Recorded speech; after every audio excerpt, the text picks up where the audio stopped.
Olhar D está no ar e o programa de hoje está sensacional. Convido você a nos acompanhar todos os dias da semana, 20 e 30, com um programa sempre de conteúdo muito relevante, de forma descontraída, bem como você gosta. Olhar D tem o oferecimento de doutora Márcia Belim Vargas, médica oftalmologista, atendimento com empatia e alegria. Grenoble Imóveis Planejados, projetamos sonhos com design e precisão. Doutora Tanisa Dalmolin, especialista em harmonização facial. Savoy, moda com conceito. Doutora Vanessa Bock, excelência em harmonização facial. E Nana Clínica, valorize sua beleza com naturalidade. Doutora Estela Mota, gastro e hepatologista, pelo equilíbrio da sua microbiota. Genki Estética e Saúde, a verdadeira beleza floresce quando cuidamos da nossa saúde com amor e dedicação.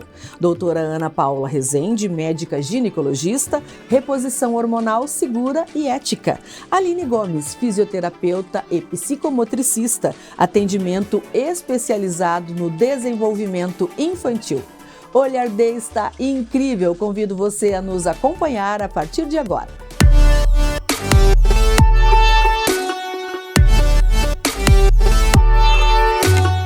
Estamos de volta com o programa Olhar D. Eu quero saber se você já está aí planejando a sua coleção, o que você vai vestir no Natal, o que você vai vestir em dezembro, tantas datas festivas, né? Para falarmos sobre coleção de Natal, sobre looks maravilhosos agora de verão, nós temos uma convidada que é a pura elegância, que é a Gabi Estrela, da Savoy. Quero te dar as boas-vindas, obrigada por ter vindo novamente aqui falar com a gente, Gabi. Gente, a Gabi está trazendo para a Savoy uma coleção de Natal, porque a gente começa a ficar apavorada, né? Nossa, o que eu vou usar na ceia?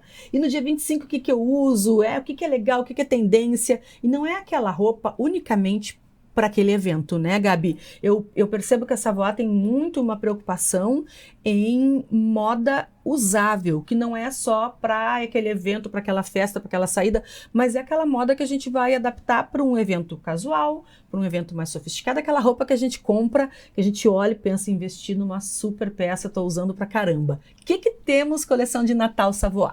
Cris, mais uma vez, muito obrigada, né, pelo convite. Agradeço. Agora, nós estamos acompanhando o mercado, né, o varejo, então agora vem uma coleção bem natalina, vermelho, off-white, o branco e os verdes, né, bem altos, amarelos também. Mas, em contrapartida, a gente já tem pensado em peças onde não somente, como você falou, nas datas sazonais. Mas isso é algo que já acontece dentro da Savoy. Sim. Esses dias eu falei, né, no podcast exatamente o cuidado que a gente tem quando a pessoa compra uma peça. Às vezes as pessoas chegam ali dentro da loja, eu preciso de um blazer para me apresentar um trabalho num evento. Então a cliente, ela prova ali no espelho, eu já mostro para ela a possibilidade dela usar aquela peça com outras peças que provavelmente ela já tem no armário, uma calça jeans, uma básica, enfim. Então nunca eu deixo elas entenderem que vão comprar aquela peça para aquele momento específico, e elas às vezes depois têm dificuldade de usar aquela peça em outras propostas, porque ela comprou só para aquele momento. Então, quando ela está na compra, eu falo, você vai usar no seu evento, vai fazer a sua apresentação, depois você pode usar essa peça dessa forma. Você tem um vestidinho assim no seu guarda-roupa? Tenho assim. Então, ela já sai ali com a peça pensando, vou usar no meu evento e depois eu vou usar de diversas outras maneiras. E isso já acontece dentro da loja. Então, agora a gente segue no Natal da mesma forma. A gente traz coleções mais pensando, chega o final do ano, as pessoas querem usar roupa nova, querem já virar o ano com uma energia diferente, né? Então, a gente tem esse olhar, esse feeling. Trazemos uma coleção natalina, né? A coleção Cheers, que vai ser lançada agora em dezembro, que é pensando em roupas mais festivas e também eventuais, né? Começam os eventos corporativos, do trabalho, do condomínio, né? Secreto, aquela festa na sogra e no outro dia na mãe, começa esses encontros. O próprio Natal, assim, o próprio Ano Novo. Então, nós trouxemos uma coleção pensando, né, nesse momento que nós estamos vivendo, mais peças atemporais que vão ser usadas durante o ano todo. Agora, Gabi, tu está falando, por exemplo, o vermelho, o verde, o off e o amarelo, que são aquelas cores clássicas mesmo. Como é que o vermelho entra no verão? Porque as pessoas, algumas pessoas pensam, não, tem que ser tudo muito claro no verão, os escuros terrosos, etc., são para o inverno. Não existe isso. Não existe isso. Como é que a gente usa um elemento vermelho num look? Dá uma sugestão assim pra gente. Não existe isso e também tem a questão da tendência, né? Então, por exemplo, esse verão a gente vai ver muito preto, né? Nesse verão. Olha que maravilha, vamos ver muitos pretos. O que vai diferenciar não é nem muito a cor, e sim a questão dos tecidos, né? A gente usa mais tecidos mais leves, né? Os linhos mais puros, algodões, enfim. Então, vamos ver bastante vermelho. Agora a gente está numa fase em que o vermelho tem aparecido bastante nos desfiles externos, né, fora do país. Então, a gente tem visto bastante vermelho. Valentino traz muito forte, enfim, várias marcas. E acaba que a gente segue também, não somente pela estação, né, pelo Natal, mas por ser uma cor. Normalmente, o vermelho ele tem uma história, né? Ou a pessoa ela ama ou ela não usa de jeito nenhum. É bem isso. Né? Mas quando a gente fala de vermelho, nós temos aí inúmeros pantones do vermelho. Então, é super possível, né, encontrar uma peça com um vermelho um pouco mais claro. Às vezes um vermelho vai ser mais intenso. Então você pode escolhendo, até as cartelas de colorações nos sinalizam ali quando a gente tem um vermelho que combina melhor com a nossa beleza. Então existem várias opções de vermelho. E o vermelho é super bem aceito agora no final do ano, não somente pelo Natal, mas por ser também uma tendência, uma cor tendência. Agora, Gabi, me diz uma coisa. Por exemplo, tu nos relatou, né, das cores bastante presentes no Natal, como vermelho, verde, amarelo e off. Eu consigo no mesmo look usar, por exemplo, o vermelho e o verde? E de que forma isso é possível? Se é que é possível. É possível, né? Como costumo falar, não existe muitas regras, mas isso depende muito do estilo e da personalidade da pessoa, né? Então tem gente que vai achar, tô muito Natal se usar verde e vermelho. Tem gente que vai colocar o verde e o vermelho e se sentir super confortável, e não somente no Natal e usar em outras estações. Sim. Então isso vai muito, muito além do que eu opino como consultora de imagem, sim, do que a pessoa consegue segurar ou não dentro do look. Eu vejo várias formas de usar o verde e o vermelho juntos, porque não são cores do Natal, são cores mais presentes no Natal, mas não são cores que representem só Natal. Exclusivamente natalinas. Inclusive o vermelho, ele tem muito mais uma mensagem de amor interligado por trás do que do próprio Natal. Durante o ano as pessoas usam vermelho, as pessoas não lembram do Natal. Elas conseguem perceber outras mensagens no vermelho. Ele transmite muito mais mensagem de amor, paixão, por exemplo. Chega Dia dos Namorados, tudo fica vermelho, porque essa é a mensagem do vermelho. Então, no Natal, por coincidência, ele está ali ligado à questão natalina, mas ele é uma cor que não representa só o Natal. Perfeito. Agora, Gabi, é a questão de pele, né? Claro que nessa tua curadoria, essa tua consultoria de imagem, tem todo um estudo de pele, cabelo, roupa, enfim, é completo. Mas, por exemplo, aquela pessoa que não tem acesso a esse tipo de informação, e a gente ouve muitas, às vezes, as pessoas dizerem, né? Ai, não, eu fico horrível de vermelho, ou então eu fico péssima de amarelo, eu fico péssima de verde, enfim. O vermelho, ele tem uma ligação, ele fica melhor em peles claras, morenas claras, em escura. Tu consegue, assim, de uma forma geral, nos dizer se a gente tem que se preocupar com o tom da nossa pele para o uso da cor? Normalmente, o ponto de mais importância é a temperatura da cor. Então, existe o vermelho mais frio e o vermelho mais quente. Essa questão da temperatura é o que mais reflete na questão da próxima ali ao rosto, né? Que é onde a gente percebe, não ficou bem de vermelho. É porque próximo ao rosto ali, ela tá percebendo que a temperatura da cor da roupa não tá de acordo com a temperatura da pele dela, né? O tom de pele, a temperatura da pele. Então, por exemplo, eu tenho uma pele mais quente, né? Fico melhor de acessórios mais dourados e tudo mais. Coloco um vermelho um pouco mais frio, eu vou me sentir às vezes mais mórbida, mais apagada, pode refletir olheira, melasma, enfim. Todas essas questões que a gente percebe na resposta das cores próximo ao rosto. Mas é super possível ela encontrar o tom de vermelho que vai valorizar mais ela. Então isso depende muito da questão da temperatura da cor. Existem os vermelhos, todas as cores, né? Existem as cores mais quentes e as mais frias. E as peles, a mesma coisa. Existem peles mais frias e mais quentes e as neutras também. Então tem gente que usa vermelho tranquilamente. Qualquer cor, a pessoa usa e cai bem. Exato. Porque normalmente tem uma temperatura de pele neutra, nem tão fria, nem tão quente. Agora, Gabi, aquela regrinha de que se a gente colocou a roupa, se olhou no espelho e a gente achou que bateu, valorizou, realçou ponto positivo, disfarçou negativo, independente de moda, cor, conceito, aquela regra velhinha, antiga, vale? Claro, com certeza. Isso, na verdade, não é uma regra velha.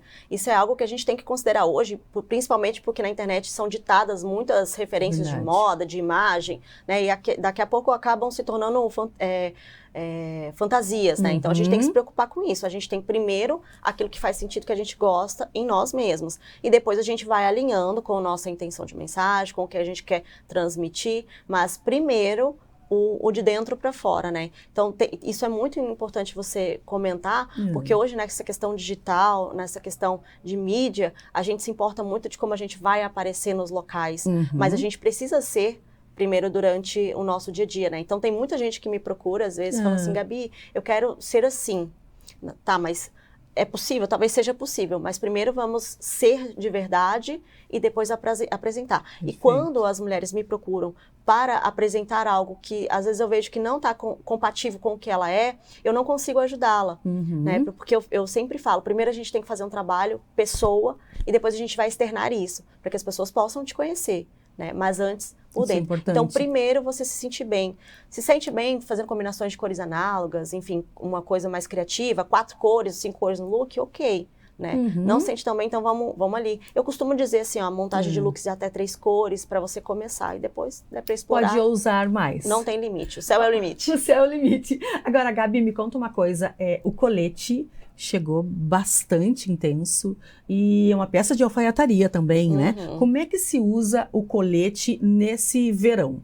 Né, temos aí chegando datas festivas, como a gente vem comentando, mas como é que a pessoa pode usar um colete estando elegante, indo, por exemplo, para um evento natalino? É possível um colete numa festa de Natal? Super possível. Acho que, inclusive, agora nesse Natal a gente vai ver bastante a substituição de vestidos mais festivos, assim, de época de Natal e muita alfaiataria. Então, esse ano, esse Natal, nós vamos ver com certeza conjuntos de alfaiataria nos tons de vermelho, de off-white, a gente com certeza vai ver. Primeiro que, como eu falei, né, a alfaiataria está com uma macro tendência e agora para o verão os coletes estão assim como peça-chave de tendência mesmo e que depois se torna atemporal porque a gente consegue usar novamente. Então, é possível a gente usar como conjunto, é possível a gente usar depois trocando as peças, né, e com uma regatinha, como eu falei, uma básica com manguinha bufante pro lado de fora. Então, a gente consegue usar o colete no verão, né, tem os coletes que são mais cropped, os coletes que são mais alongados, você usa ele fechadinho, depois você pode usar ele abertinho, tem coletes que tem informações, que você pode usar broches ou lenços também, né, um colete com um lenço no verão fica muito interessante, ou lenço no pescoço, ou lenço na bolsa, enfim, você pode ir fazendo de diversas formas e depois, no inverno, você consegue usar o colete usando outras peças por baixo mais alongadas, por exemplo, os tricôs, as cacharel ou a segunda pele, fazendo combinações de sobreposição do colete com blusinhas mais não vai ser uma peça que eu vou usar só no verão, depois vou ter que guardar lá no meu armário porque ele não tem uso. Super usável inverno e verão. Pode ser mais explorado no verão, mas ele continua dentro do guarda-roupa durante o ano todo.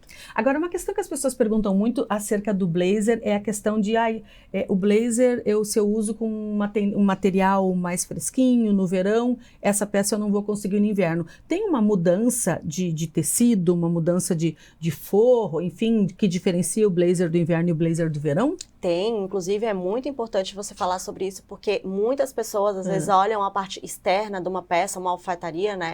E não a parte interna. Por exemplo, lá na Savoir nós trabalhamos com todas as peças, são forradas, são entreteladas, tem estrutura. Então tudo isso vai contando, né, na peça. Então quando a gente pensa no verão, eu particularmente gosto muito do linho, porque o linho ele te possibilita no verão estar mais fresca, no inverno ele acompanha a temperatura ali da sua pele, então ele acaba te esquentando também. É claro que aí o forro, né, as estruturas internas da peça que fazem grande diferença.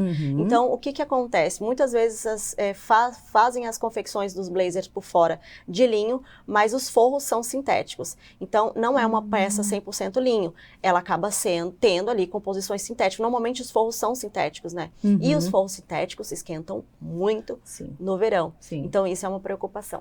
E aí, o blazer, o linho, por exemplo, ele pode ter um forro ou necessariamente só existem forros sintéticos? Eu gosto do colete com estrutura de blazer porque ele faz um acabamento melhor. No caso do linho, que ele é um tecido mais maleável, o forro em algodão também, ou um tricoline, uma viscose, ou no próprio linho, faz forro duplo no próprio linho.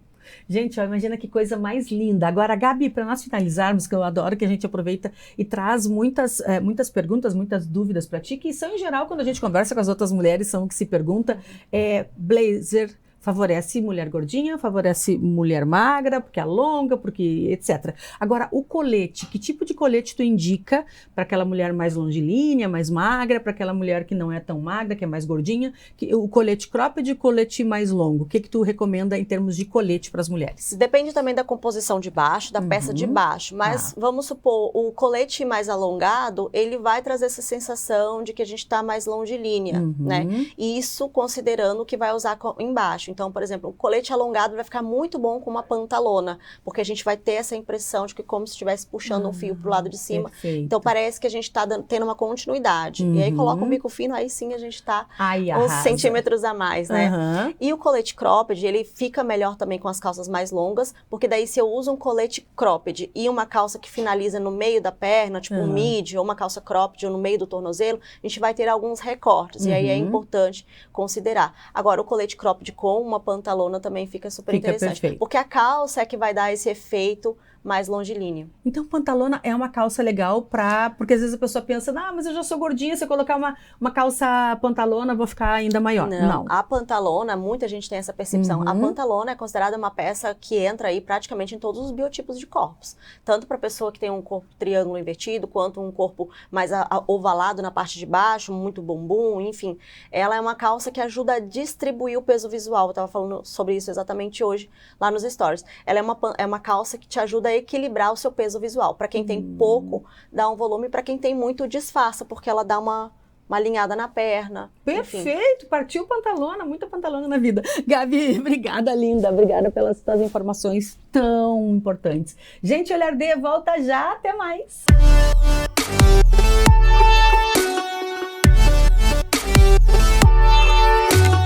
Aos 28 anos, a Della Páscoa Engenharia segue sua trajetória com a missão de oferecer serviços de excelência aos seus clientes, apresentando soluções que possam melhorar a qualidade de vida das pessoas, encurtando distâncias e contribuindo para o desenvolvimento social e econômico de nossa região, através da infraestrutura, tecnologia e sustentabilidade. Della Páscoa Engenharia, há 28 anos transformando a cidade e região. Conheça as delícias da nova pastelaria Delivery da região, Império do Pastel. Com cardápio variado e saboroso, temos opções de pastéis de massa artesanal para todos os gostos, desde os tradicionais de carne até a linha gourmet, como de camarão ao molho da casa. Disponível no delivery ou retirado no local. Tudo feito com ingredientes frescos e de qualidade. Império do Pastel, qualidade e preço bom. Escolha um novo jeito de cuidar do seu dinheiro. Escolha um cartão que é aceito no mundo inteiro. Escolha taxas mais justas de quem não vive às custas de ninguém para prosperar.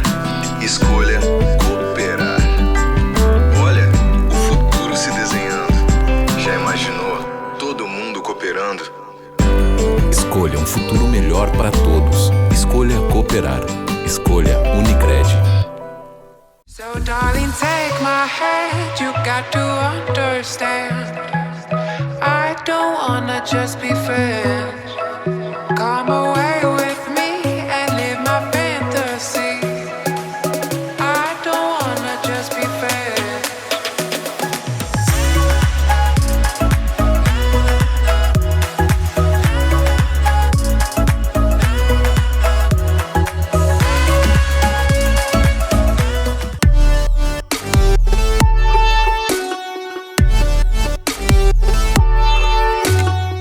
De volta volta com o Olhar D e hoje nós vamos receber a doutora Ana Paula Rezende, ela que é médica ginecologista, trabalha com reposição hormonal, com hormônios bioidênticos. É um tema extremamente interessante e necessário de ser abordado e hoje nós vamos conversar com ela sobre perfis hormonais. Você sabia que todo mundo tem o seu perfil hormonal? Afinal, o que é isso e o que pode desencadear em termos de nossa saúde feminina? Bom, então quero dar as boas-vindas, muito obrigada por estar aqui conosco, Obrigada, doutora Ana Cris. Paula. Doutora Ana Paula, perfil hormonal. Em uma das nossas entrevistas, tu nos falou com relação à pessoa ter um perfil hormonal mais estrogênico. Sim. E as doenças que isso desencadeia. De que forma que nós podemos identificar qual é esse nosso perfil hormonal, prevenir doenças, não deixar que as coisas se agravem?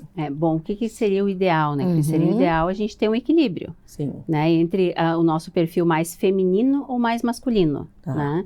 Então, a gente tem o quê? A gente tem os estrogênios, né, que são os hormônios femininos, e os androgênios, que seriam os hormônios mais masculinos. Tá. Lembrando que a mulher e o homem têm os dois, né? O que muda é a quantidade deles. Então, a paciente mais androgênica, né, seria aquela paciente que é mais disposta, que é mais magra, né, que tem menos celulite, que tem menos dificuldade de manter o peso. Uma felizarda. Que sangra menos, que sofre menos com a menstruação, né? Mas aí também é aquela paciente o quê? Que não tem aquelas curvas, né? Não tem aquele corpo mais desenhado, né? Tem aquele corpo mais retinho, né? E aquela paciente que, como se falava antigamente, uma paciente que sofreria mais uma menopausa pela falta do estradiol, né? Tá. Então, essa é uma paciente que se assemelha mais ao perfil masculino, né? Entendi. E que é uma paciente que pode ter o perfil, por exemplo, do ovário policístico, né? Descontrolado. Sim. Então, a gente teria esse perfil. A paciente mais estrogênica, aí seria aquela paciente que é feminina demais, digamos assim. Que tem muita celulite, que tem mais excesso de peso, né? Mas que tem uma pele muito bonita, que a androgênica não tem, né? E que é a paciente que tem mais tendência a ter uma endometriose, a ter miomas, né? A ter uma adenomiose e até no futuro a ter um câncer de mama, né? Então, o que a gente teria que fazer com esses pacientes? Corrigir esses perfis, né?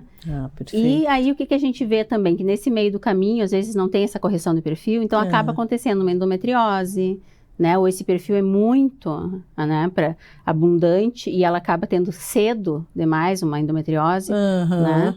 E a paciente acaba indo para uma cirurgia, né? Uma cirurgia que retira os focos da endometriose. Certo. Né? Depois dessa cirurgia, o que essa paciente tem que fazer? Ela tem que procurar um médico para tratar esse perfil hormonal dela, né?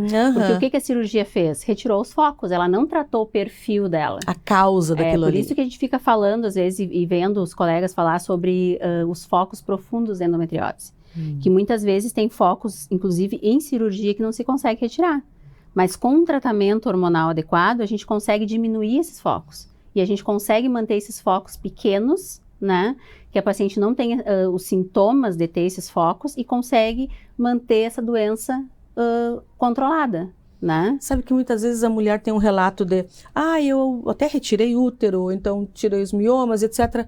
Mas o meu médico já falou, eu vou ter isso sempre, tenho que estar sempre acompanhando porque eu vou ter isso sempre. Como se fosse algo que não tenha o que fazer para evitar ou prevenir. Então, quando tu nos fala que essa mulher, ela não só pode, como ela deve tratar isso, é perfeitamente possível. Exatamente. E é aquela outra questão que a gente já tinha conversado em outros programas também, né? Sobre trabalhar em equipe, sobre ter outros médicos, né?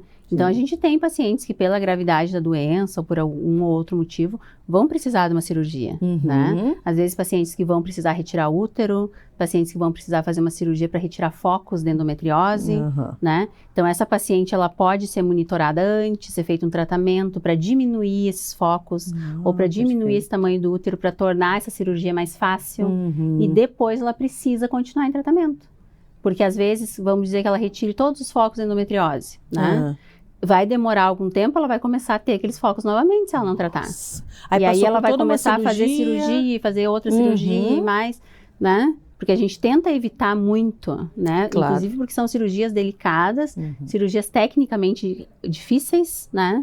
Então, mas se ela tiver esse acompanhamento com o cirurgião, com o ginecologista que faça esse ajuste hormonal, ela vai ter uma melhor qualidade de vida e a gente vai intervir o o menos possível nessa paciente, né? Às vezes até evitar algum procedimento cirúrgico. Consegue até se evitar se começar com um tratamento anterior. Às vezes você consegue evitar. Muitas vezes a gente faz um tratamento combinado, mas o importante é que ela saiba que ela vai fazer essas cirurgias e ela vai ter esse perfil para corrigir. Isso não vai ser corrigido com a cirurgia.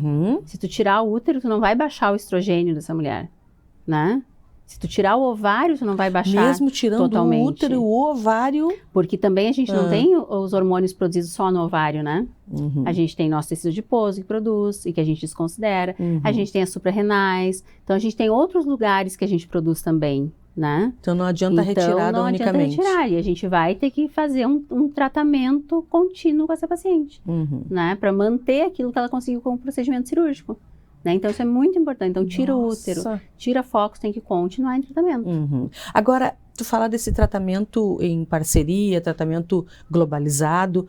Quando a paciente não tem essa informação pelo seu médico, que muitas vezes já é um médico que tratava já seus familiares, um médico de uma vida inteira, que existe uma relação de extrema confiança, mas esse médico talvez, muitas vezes, não vê dessa forma global e aí permanece de quanto em quanto tempo fazendo ali um procedimento cirúrgico.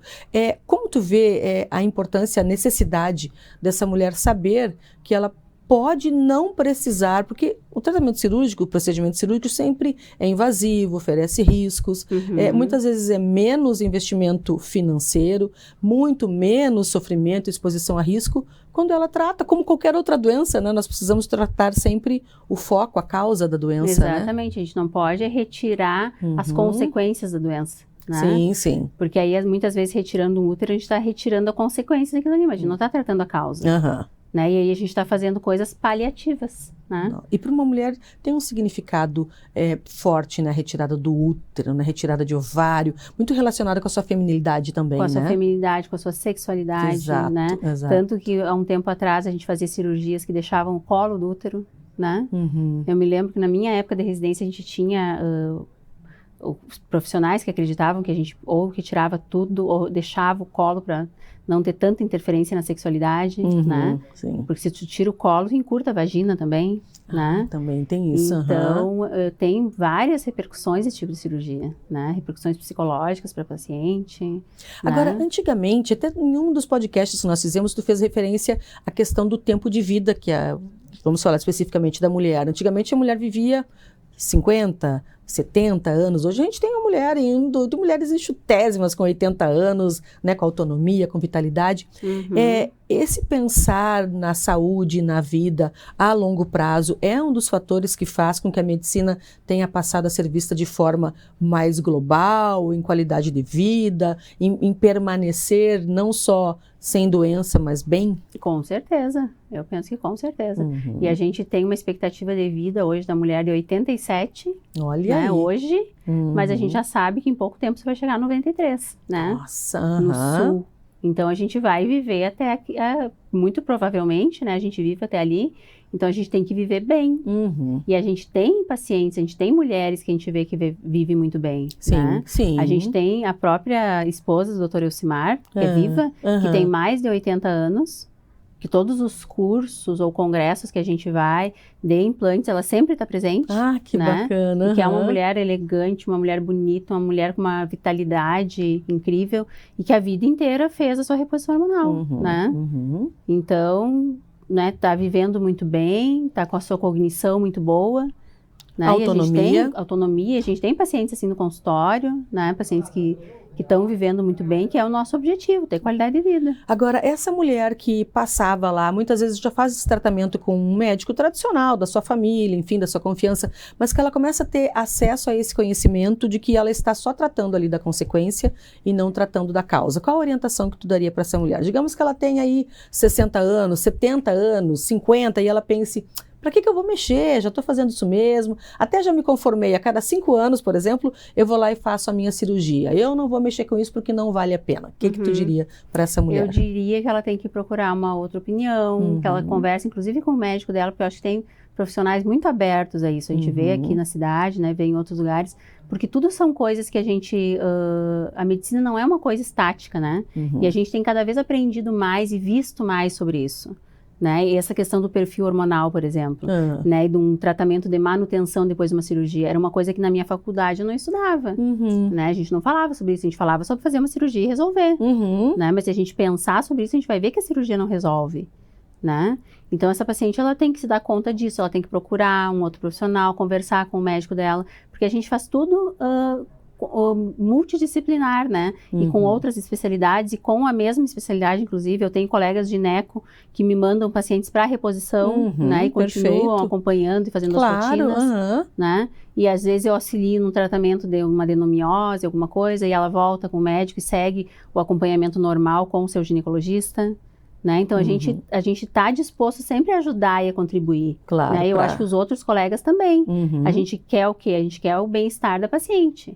Né? E se a paciente tiver que vir conversar com a gente, conversar com outro colega, vir, voltar, fazer a rotina lá, fazer um tratamento aqui, né? Claro. A gente vai se conversando e vai vendo para que ela tenha uma boa qualidade de vida, né? E por isso que a gente fala, né, Cris, do gerenciamento, entendeu? Sim. Porque ela tem que se dar conta disso. Porque eu sempre digo, hoje em dia, a gente está numa época que ainda bem que a gente tem poder de decidir, né, de ver se a gente quer fazer uma coisa ou não, de avaliar, né, tudo que a gente vai fazer, porque eu já tive numa época, por exemplo, de receber pacientes no consultório e a paciente me dizia, eu retirei o útero. E aí a gente pergunta para a paciente, por que tu retirou o útero? Não sei, porque me disseram que precisava. Nossa, entende? Então isso é uma coisa que eu não vejo hoje.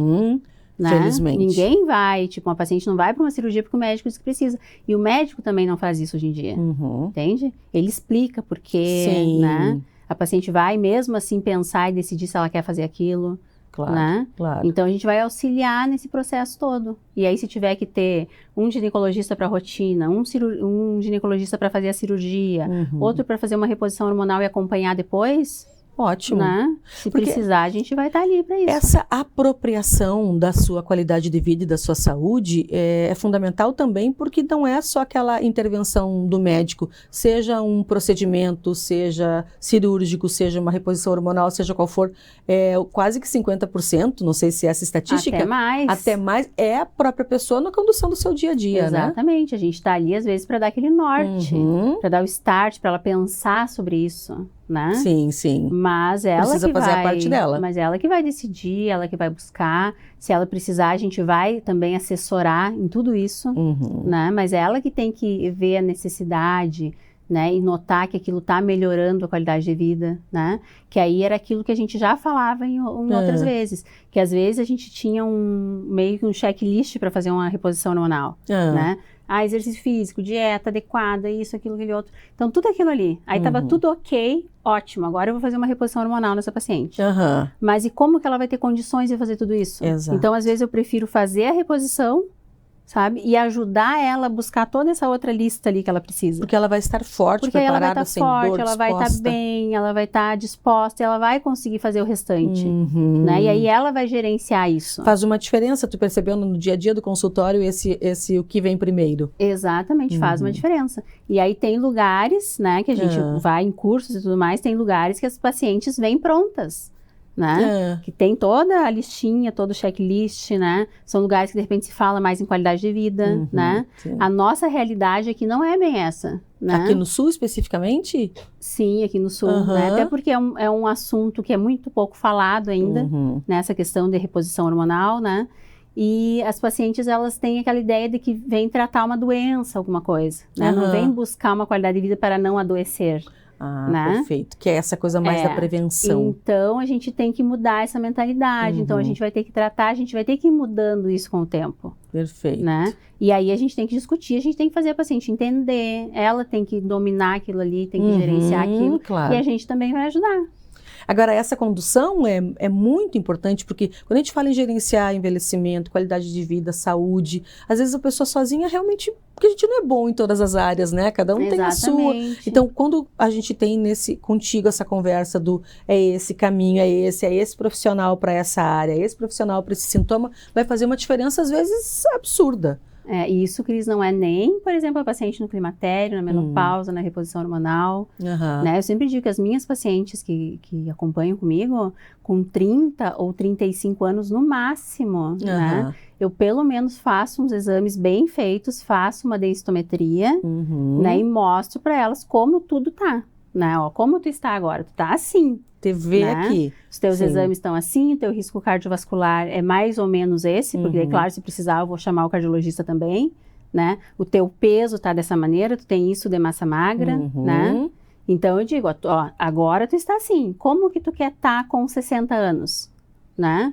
Porque agora dos 30 tu não vai pular para os 60. Tu tem um caminho até lá, né? São 30 anos. O que tu vai fazer nesses 30 anos? Tu não vai mudar os 30 que já passaram, mas a partir de agora. Tu tem feito exercício, tu tem cuidado da tua saúde. Perfeito. Né? O que tu tem pensado sobre isso? Perfeito. Porque se tu não pensar, se tu continuar desse jeito, de repente tu não vai chegar nos 60 muito bem. E lá a gente não tem o que fazer. Exato. Não adianta te pedir todos esses exames com 60 e dizer, tá tudo ruim agora. Agora tu não tem como voltar, cuida dos próximos 30. Exatamente. Doutora Ana Paula, muitíssimo obrigada, conteúdo interessante, mais do que necessário, e já fica sempre o convite para que tu venha sempre nos trazer tanta informação assim. Muito obrigada, viu? Obrigada, querida. Você gostou do Olhar D de hoje? Eu espero que você tenha gostado, pois o conteúdo é sempre criado pensando em você, em levar informação com conteúdo de relevância. Olhar D tem o oferecimento de doutora Márcia Belin Vargas, médica oftalmologista, atendimento com empatia e alegria. Grenoble Imóveis Planejados, projetamos sonhos com design e precisão. Doutora Tanisa Dalmolin, especialista em harmonização facial. Savoie, moda com conceito. Doutora Vanessa Bock, excelência em harmonização facial. E Nana Clínica, valorize a sua beleza com naturalidade. Doutora Estela Mota, gastro e hepatologista, pelo equilíbrio da sua microbiota. Genki Estética e Saúde. A verdadeira beleza floresce quando cuidamos da nossa saúde com amor e dedicação. Doutora Ana Paula Rezende, médica ginecologista, reposição hormonal segura e ética. Aline Gomes, fisioterapeuta e psicomotricista, atendimento especializado no desenvolvimento infantil. Eu espero que você tenha gostado do Olhar D. Amanhã tem mais.